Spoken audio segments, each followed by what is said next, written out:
साथियों, आपसे अगर कोई कहे आप कौन सी भाषा सीखना चाहेंगे, तो सामान्य सी बात है, वह प्रश्न है जो आप ये चाहेंगे कि अंग्रेजी सीखें। क्योंकि इसलिए सीखें क्योंकि वह सबसे अधिक देशों में बोली जाती है, उससे कम्युनिकेशन बहुत अधिक देशों में है। साथियों, आज है विश्व हिंदी दिवस। साथियों, इस हिंदी दिवस में हम देखेंगे कि क्या क्या विसंगतियां हैं हमारी अंग्रेजी के प्रति और हिंदी के प्रति। साथियों, आज लेके आए हूँ बहुत ही प्रसिद्ध व्यंग अंतर्राष्ट्रीय अलंकार रस्तोगी जी का मातृभाषा बनाम 90 घंटे। यह व्यंग है जूते की अभिलाषा नामक व्यंग संग्रह में संग्रहित। साथियों, मैं हूँ कुमार रस्तोगी, लखनऊ उत्तर प्रदेश से, और आप हैं रचनात्मक हिंदी सबसे अलग पर। बहुत ही प्रसिद्ध व्यंग, बहुत ही हास्यास्पद। चलिए देखते हैं क्या है विसंगतियां हिंदी और अंग्रेजी की, क्या है सोच सामान्य व्यक्ति की और एक विशिष्ट व्यक्ति की। साथियों, बहुत बहुत आप सभी लोगों का स्वागत है। पूरा व्यंग मेरे ऑडियो में बहुत मजा आने वाला है, हंसी सभी के दिलों में बरकरार रहे। आप सभी लोग का पुनः एक बार स्वागत है। साथियों, हम सबका अभिमान है हिंदी, भारत देश की शान है हिंदी। साथियों, विश्व हिंदी दिवस की आप सभी लोग को बहुत बहुत बधाई हो, शुभकामनाएं। साथियों, प्रस्तुत कर रहा हूं व्यंग मातृभाषा बनाम 90 घंटे। उन्होंने हिंदी भवन के ठीक सामने मातृभाषा 90 घंटे में फर्राटे से बोलना सीखे वाला होर्डिंग बोर्ड देखा। विज्ञापन में एक अतिसूक्ष्म स्कर्ट पहने नवयौवना अपनी अंग्रेजी बोलने के आत्मविश्वास को दर्शा रही थी। उसे देखते ही अंदर उसी ग्रंथि रस का स्त्राव होने लगा जो किसी लैला को देख छैला को होने लगता है। महोदय उस विज्ञापन के दर्शन और प्रदर्शन से खासा प्रभावित हुए।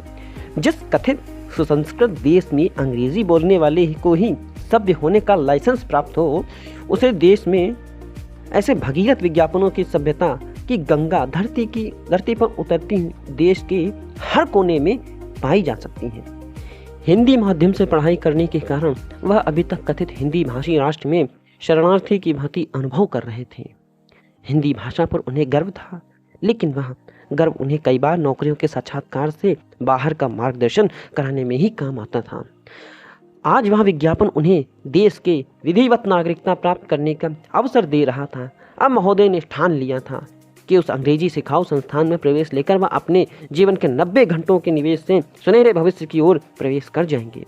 उन्होंने उस संस्था की ओर रुख किया। दरवाजे पर खड़ा एक दरबान सरीखा इंसान किसी भिखारी माता बहनों को ठेठ हिंदी में स्तुति वंदन कर भगा रहा था। उन्हें देखते ही वह पुनः मूषक भवा की भांति वेलकम सर कहते हुए दरवाजा खोलने लगा। सामने स्वागत की मुद्रा में एयर होस्टेस रूपेण बाला बहुत कुछ और उत्कृष्ट और असमझनीय अंग्रेजी वाक्यों को बोलने लगी, जो अंग्रेजी के उस कालखंड की याद दिलाने लगा। इसे हटाने के लिए हमारे पूर्वजों ने न जाने कितनी कुर्बानियां दी। जब उस बाला ने इन महाशय को अपने अंग्रेजी के मंत्र से वश में कर लिया, तब वह खुद हिंदी पर उतर आई। वैसे ही किसी समझाने में अभी तक हिंदी का कोई सानी नहीं है। वह जब पूरे 10,000 रुपए के बदले अपने अंग्रेजीकरण के लिए किए जा चुके थे, वह उस दिवा स्वप्न में खो चुके थे जब उनका खांसना छींकना अंग्रेजी में हुआ करेगा। वह अब किसी उच्च स्तरीय कथित समाज में हिंदी बोलने के कारण हीन भावना के शिकार नहीं होंगे। उन्हें किसी भी साक्षात्कार में गेस्ट हाउस वाला परंपरागत वाक्य नहीं सुनने को मिलेगा। उनकी कोचिंग जारी है। प्रतिदिन वह हिंदी भवन के सामने स्थित कोचिंग में किसी योद्धा की भांति प्रवेश करते हैं। आज हिंदी भवन के पास पहली बार कुछ हलचल है। असल में आज हिंदी दिवस है। चाय का मुफ्त स्टॉल भी लगा है। आज उन महोदय की चाय वही होगी। साथियों, बहुत बहुत इसी के साथ धन्यवाद। बने रहें साथियों रचनात्मक हिंदी सबसे अलग के साथ, कुछ नया कुछ अलग अपने अंदाज में।